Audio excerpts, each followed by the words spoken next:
Hello friends, welcome to channel Bull Track. दोस्तों, बाजार में गिरावट हो रही है। पिछले 6 ट्रेडिंग सेशंस में निफ्टी ने करीब 1100 पॉइंट्स लूज कर दिया है।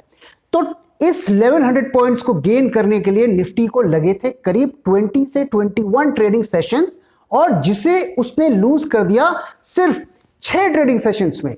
तो ये मार्केट का एक कैरेक्टरिस्टिक होता है कि मार्केट जो है सीढ़ियों से ऊपर जाता है, लेकिन जब वो गिरता है तो वो लिफ्ट से या एस्केलेटर से गिरता है। तो बाजार में क्यों गिरावट हो रही है और आगे का रास्ता क्या होगा, इसके बारे में हम थोड़ी देर के बाद बात करेंगे। लेकिन इस माहौल में क्या हमें इन्वेस्टमेंट की कोई अपॉर्चुनिटीज नजर आती है? आइए इस पे थोड़ी बात कर लेते हैं। दोस्तों, जैसा कि आप जानते हैं कि बजट आने वाला है और इस बजट में एक सेक्टर में कुछ बड़ा बदलाव हो सकता है और वो सेक्टर है पीएसयू। तो क्या हम इस वक्त पीएसयूज में इन्वेस्ट कर सकते हैं? इस पर हम जरूर बात करेंगे, लेकिन उससे पहले हम इकोनॉमिक सर्वे की बात कर लेते हैं। जैसा कि दोस्तों आप जानते हैं कि बजट आने से पहले जो कंट्री की इकोनॉमी होती है उस पर एक रिपोर्ट पेश की जाती है, जिसे हम इकोनॉमिक सर्वे के नाम से जानते हैं। तो ये सर्वे जो है प्रेजेंट इकोनॉमिक सिचुएशन की एक समरी प्रेजेंट करता है और हमें बजट के टोन के बारे में भी इंडिकेट करता है। तो इस रिपोर्ट की जो खास बातें हैं वो मैं आपसे शेयर करता हूं। पहली चीज जो इसमें बताई गई है कि वी शेप रिकवरी हमें देखने को मिलती है और बेटर देन एक्सपेक्टेड रिकवरी हमें इकोनॉमी में दिखती है as per the economic survey report. दूसरी चीज जो इस रिपोर्ट में कही गई है वो ये है कि इस साल हम मॉडेस्ट डिक्लाइन इन जीडीपी देखेंगे। दोस्तों, -7% का जीडीपी डिक्लाइन है और ये इसको मॉडेस्ट लॉस कह रहे हैं। मैं आपको बता दूं कि ये हमारे इंडिया के हिस्ट्री की सबसे बड़ी जीडीपी लॉस है, तो इसे किसी भी तरीके से मॉडेस्ट नहीं कहा जा सकता। तीसरी चीज जो कही गई है, the scars from the pandemic however will remain, यानी कि पैंडेमिक की वजह से जो इकोनॉमी में जो ट्रबल आया है, जो डैमेज हुआ है, वो रहेगा, वो एक तरीके से परमानेंट है। चौथी चीज जो उसमें कही गई है कि अगर ऐसा होता है कि इकोनॉमी अपने जो एवरेज ग्रोथ रेट है 6.7%, उसको अगर अचीव कर भी लेती है तो भी वो अपने पूरे पोटेंशियल के जो ग्रोथ है उसको अचीव नहीं कर पाएगी। तो अगर ये ऐसा होता भी है तो ये 2023 से पहले नहीं होगा। अब दोस्तों, इसको मैं थोड़ा आपके लिए और सिंप्लीफाई कर देता हूं। पहली चीज तो वो कह रहे हैं कि वो श्योर नहीं है कि हम अपने एवरेज ग्रोथ रेट को अचीव कर पाएंगे कि नहीं कर पाएंगे, इसलिए उन्होंने अगर कहा है। दूसरी चीज, अगर हम इस ग्रोथ रेट को अचीव कर भी लेते हैं तो हम 2023 से पहले नहीं कर पाएंगे। और जो दूसरी चीज इसमें नोट करने वाली है कि जो इंडियन इकोनॉमी की जो फुल पोटेंशियल है, यानी कि अगर ये पैंडेमिक नहीं आता तो 2023 में जो हमारी ग्रोथ रेट होती, हम वो अचीव नहीं कर पाएंगे और उसकी 80 to 90% कैपेसिटी ही अचीव कर पाएंगे। So to put it simply, India को जिस रेट से ग्रो करना चाहिए वो ग्रो नहीं कर पाएगा। पांचवी चीज जो इस रिपोर्ट में कहा गया है कि इंडिया करेंसी को प्रिंट करेगा। इनफैक्ट इंडिया ऑलरेडी करेंसी को प्रिंट कर रहा है। उन्होंने ये कहा है कि वो ये नहीं मानते कि वो करेंसी अगर प्रिंट करेंगे तो इससे महंगाई बढ़ जाएगी। दोस्तों, आप मुझे बताइए, क्या महंगाई बढ़ रही है या नहीं बढ़ रही है? महंगाई ऑलरेडी बढ़ रही है और वो महंगाई आपको जो इन्फ्लेशन का डेटा है उस पे नहीं दिख रहा होगा, क्योंकि इन्फ्लेशन का डेटा को काफी अच्छी तरीके से मैनेज किया जा सकता है। तो आप देख सकते हैं कि इसमें इकोनॉमी की जो तस्वीर है वो कुछ खास अच्छी नहीं दिख रही है, लेकिन इस बात पर काफी स्ट्रेस दिया गया है कि रिकवरी हो रही है और रिकवरी होगी। तो दोस्तों, इकोनॉमिक सर्वे आ गया है और अब बारी है बजट की। 1 फरवरी को हम बजट में देखेंगे और ऐसी उम्मीद लगाई जा रही है कि इस बजट में पीएसयू सेक्टर्स में कोई बड़ी अनाउंसमेंट हो सकती है। दोस्तों, अगर आपको याद होगा कि मई 2020 में एक आत्मनिर्भर भारत स्टिमुलस पैकेज की अनाउंसमेंट की गई थी फाइनेंस मिनिस्टर के द्वारा, और उसमें यह कहा गया था कि पीएसयू जो यूनिट्स हैं उनको या तो रिस्ट्रक्चर किया जाएगा या उन्हें आपस में मर्ज किया जाएगा। तो अगर आप खबरों को माने तो इस हफ्ते एक कैबिनेट की मीटिंग हुई है और इस बारे में डिसीजन लिया गया है, यानी कि पीएसयू रिस्ट्रक्चरिंग की को हरी झंडी दिखा दी गई। तो आखिर पीएसयू में क्या हो सकता है अगर गवर्नमेंट की जो हम बातें हैं उनको माने तो उन्होंने पीएसयू के रिस्ट्रक्चरिंग के बारे में क्या कहा है। पहली चीज जो उन्होंने कहा है कि पीएसयू जो है इतने सारे सेक्टर्स में मौजूद है, वो सिर्फ 3 और 4 स्ट्रेटेजिक सेक्टर में ही मौजूद रहेंगी। दोस्तों इस वक्त जो हमारी पीएसयू की जो टोटल काउंट है या स्ट्रेंथ है वो करीब 350 कंपनियों की है। ज्यादातर जो पीएसयूज अगर आप देखेंगे तो वो बैंकिंग सेक्टर में है या कमोडिटी सेक्टर में है, जैसे स्टील, मिनरल एटसेट्रा। अब दूसरी चीज जो वो कहते हैं कि जो बाकी के जो पीएसयूज हैं उनको हम मर्ज भी कर सकते हैं, यानी कि अगर एक सेक्टर में एक से ज्यादा पीएसयूज हैं तो उनको मर्ज कर दिया जाएगा। और तीसरी चीज वो कहते हैं कि जरूरत पड़ेगी तो हम उसे डाइवेस्टमेंट करेंगे या उसका स्टेक बेचेंगे, और जरूरत पड़ी तो गवर्नमेंट पूरी तरीके से उन कंपनी को एग्जिट कर देगी। अगर आप पीएसयू स्टॉक्स के परफॉर्मेंस को देखें तो ज्यादातर स्टॉक्स ने कुछ खास अच्छा नहीं किया है, और अगर आप सेल को छोड़ दें तो बाकी सारे स्टॉक्स ने नेगेटिव रिटर्न दिया है पिछले 12 महीनों में। इनफैक्ट अगर आप पीएसयू कंपनीज का टोटल मार्केट कैप देखेंगे या कंबाइंड मार्केट कैप देखेंगे तो करीब 14 लाख करोड़ के आसपास बनता है, और ये लेवल आज से काफी साल पहले यानी 2013-2014 के लेवल के आसपास का मार्केट कैप है।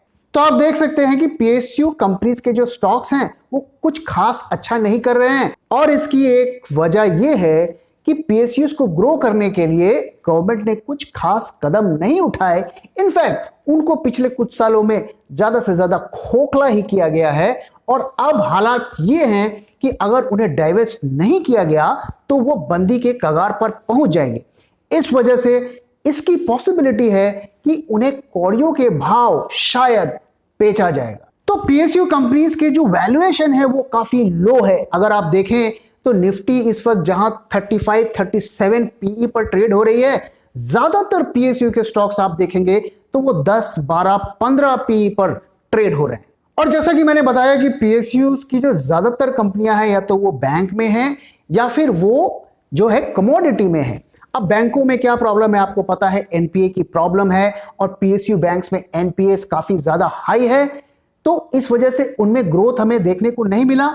और कमोडिटी का अपना एक साइकिल होता है, वो सिक्लिकल इन नेचर होते हैं, तो जब वो साइकिल अपमूव में होता है तो हमें उन स्टॉक्स में ग्रोथ देखने को मिलता है, अदरवाइज उसमें हमें कुछ खास मूवमेंट देखने को नहीं मिलती। अगर आप टॉप पीएसयूज का कंपनी परफॉर्मेंस देखें तो उसमें लगभग सभी कंपनियां जो टॉप की कंपनियां हैं वो प्रॉफिट में चल रही हैं। उन्होंने प्रॉफिट दिखाया है, पिछले क्वार्टर में भी दिखाया है, एक्सेप्ट भेल। तो अगर आप हमारे पुराने व्यूअर हैं तो आपको याद होगा कि हमने पीएसयूज में से 2 स्टॉक्स आपको सजेस्ट किए थे। उसमें से एक था ओएनजीसी और दूसरा था भेल। ओएनजीसी को हमने करीब 65 रुपीज एवरेज प्राइस में रिकमेंड किया था, और हमने उसकी जो एग्जिट कॉल 100 रुपीज के आसपास दे दी थी। तो इसमें अगर आपने पोजीशन बनाई तो इसमें डेफिनेटली आपको अच्छा फायदा हुआ होगा। भेल में अभी भी हमारा होल्ड है। तो इन जो टॉप के 10-12 पीएसयूज हैं इनमें अभी भी काफी पोटेंशियल है, और अगर इनको सही तरीके से मैनेज किया गया तो ये अभी भी काफी अच्छा रिटर्न हमें दे सकते हैं। दोस्तों मैं आपको यहां पर ये बताता चलूं कि जो भी इंफॉर्मेशन मैं आपको दे रहा हूं पीएसयू से रिलेटेड, वो बेस्ड ऑन जो पब्लिक डोमेन पे न्यूज है उसको आधार बना के दे रहा हूं।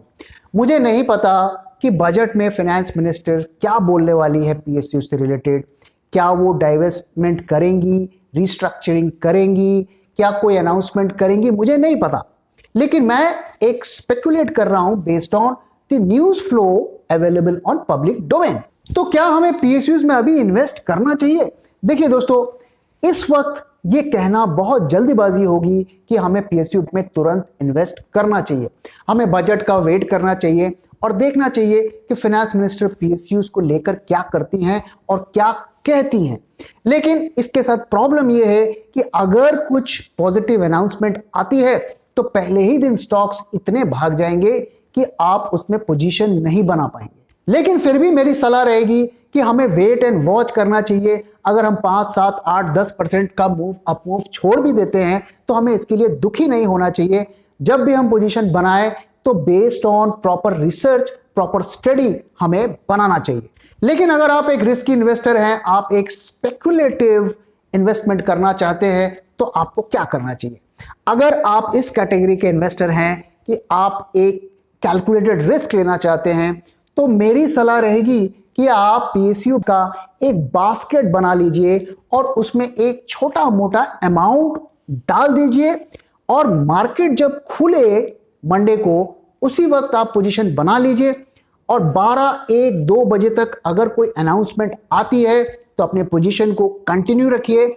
अदरवाइज थोड़ा मोड़ा लॉस लेके पोजीशन को एग्जिट कर दीजिए। दोस्तों, आप ऐसा चाहें तो आप कर सकते हैं, लेकिन मैं आपको सावधान कर देता हूं कि ये एक रिस्की स्ट्रेटजी होगी, क्योंकि लोग काफी होप बनाए हुए हैं और अगर पीएस से रिलेटेड कोई अनाउंसमेंट नहीं आती है तो हमें उसमें काफी बड़ा लॉस देखने को मिल सकता है। तो अगर आप पैसा लगाना चाहते हैं तो उतना ही पैसा लगाइए जिसका डूबने पर आपको दुख ना हो। आइए दोस्तों, अब मार्केट की बात कर लेते हैं। दोस्तों, जैसा कि मैंने बताया कि 1100 पॉइंट्स निफ्टी ने लूज किया है 6 ट्रेडिंग सेशंस में और ये लगातार गिरावट हमें देखने को मिली है 6 कंसेक्यूटिव डेज। और जो नए इन्वेस्टर हैं वो शायद सोच रहे हैं कि यार, ये तो हमें किसी ने बताया ही नहीं कि बाजार गिरता भी है। तो आखिर बाजार गिर क्यों रहा है? इसकी 5 बड़ी वजह मैं आपके साथ शेयर करता हूं। Reason number 1, tax worries. दोस्तों, जैसा कि आपको पता है कि जीडीपी में लगातार गिरावट हो रही है, जिसकी वजह से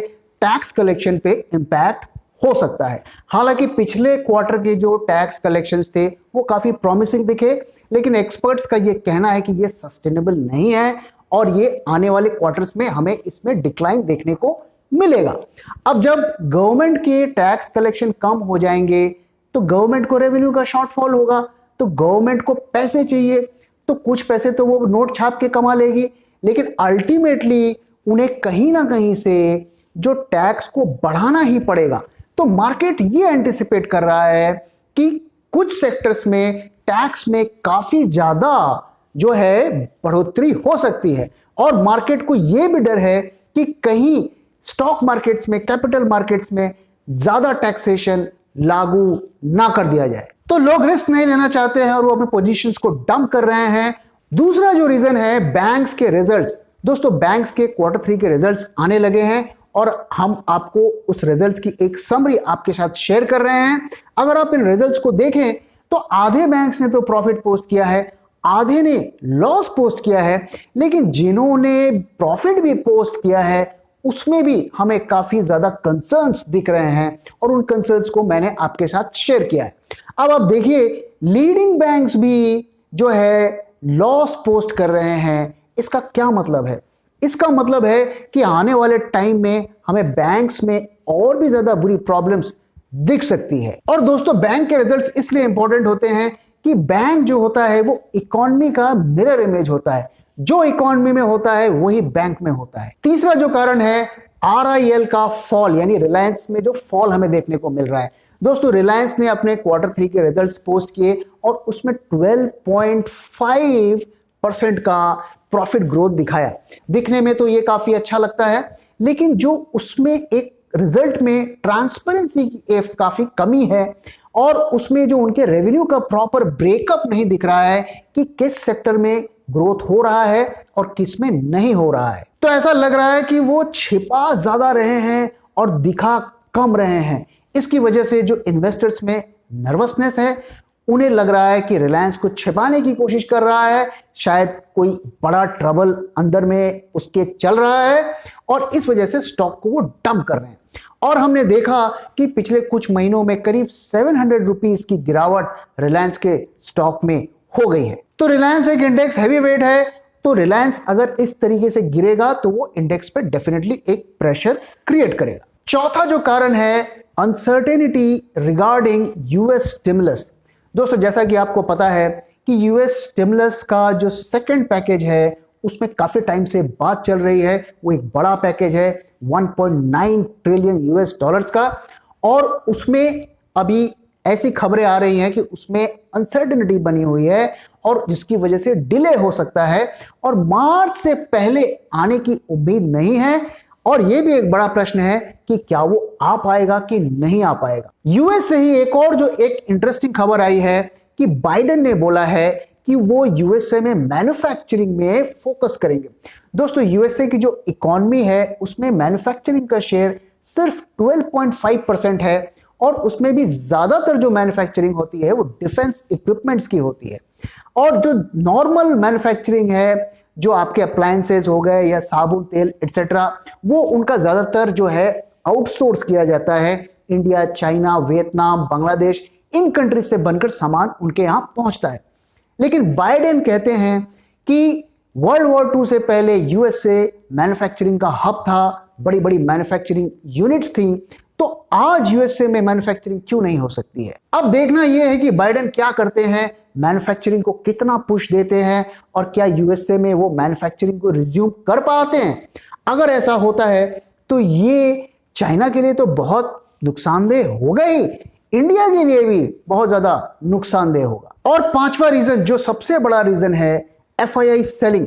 दोस्तों जो पिछले 6 दिनों की जो मार्केट में गिरावट हो रही है उसकी बड़ी वजह जो है एफआईआई है। और एफआईआई क्यों सेलिंग कर रहे हैं, जो रीजंस मैंने आपको बताए उसकी वजह से एफआईआई सेलिंग कर रहे हैं। अगर आप फ्राइडे का ही डेटा लें तो एक दिन में उन्होंने 6000 करोड़ की सेलिंग कर दी, और ये सेलिंग मार्च 2020 के बाद, जिस दिन जो लोअर सर्किट लगा था उसके बाद ये सबसे बड़ा फॉल हमें देखने को मिला है। अगर आप पिछले 5 डेज का डेटा देखें तो एफआईआई ने 13,000 करोड़ की सेलिंग ऑलरेडी कर दी है। दोस्तों मैंने आपको पिछले वीडियो में बताया था कि एफआईआई ने पिछले 10-12 महीनों में करीब 1.7 लाख करोड़ रुपीस मार्केट में लगाया है। अब आप हिसाब लगाकर देख लीजिए कि उन्होंने 13,000 करोड़ विड्रॉ किया और मार्केट 11,000 पॉइंट्स गिर गया। अगर उन्होंने 1.7 लाख करोड़ मार्केट से विड्रॉ कर लिया तो मार्केट कितना गिरेगा, ये आप कैलकुलेट करके देख लीजिए। हालांकि एफआईआई कभी भी पूरा का पूरा पैसा नहीं निकालेंगे, लेकिन अगर 40-50% पैसा भी अगर वो निकालते हैं तो मार्केट को एक बहुत बड़ी गिरावट का सामना करना पड़ सकता है। अब आप देखिए जो डीआईआईज हैं वो पिछले 6 महीने से सेलिंग कर रहे हैं, लेकिन अब पिछले 2 दिनों से उनका डेटा पॉजिटिव में आने लगा है और वो बाइंग पर आ गए हैं। तो जैसे कि मैं आपको हमेशा बताता हूं कि एफआईआई को एग्जिट जो है डीआईआई देते हैं। दोस्तों आप मुझे बताइए, क्या आपको यह ताज्जुब नहीं लगता कि जब बाजार 11,000 में था, 12,000 में था, 13,000 में था, तब म्यूचुअल फंड्स ने नहीं खरीदा और अब इतने हाई लेवल पर वो खरीदना शुरू कर रहे हैं। अगर आप इसे समझ सकते हैं तो प्लीज मुझे समझाइए। दोस्तों एक और चीज मैं आपके साथ शेयर करना चाहता हूं कि म्यूचुअल फंड बहुत ज्यादा इस बार बाइंग नहीं कर पाएंगे। क्यों नहीं कर पाएंगे? क्योंकि उनके पास जो कैश का रिजर्व है वो इस वक्त लोएस्ट लेवल पर है। ज्यादा म्यूचुअल फंड्स के पास कैश रिजर्व नहीं है तो वो खरीदेंगे कहां?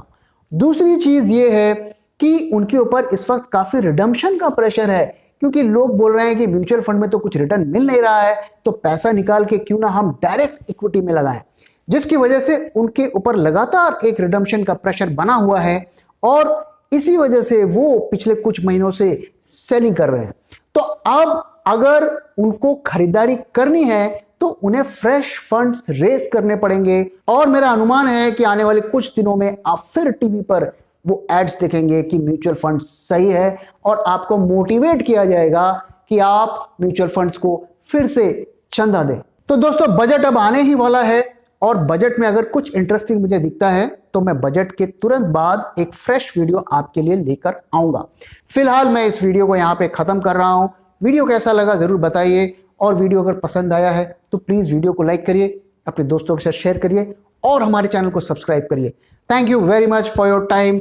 फिर मिलेंगे किसी और वीडियो में।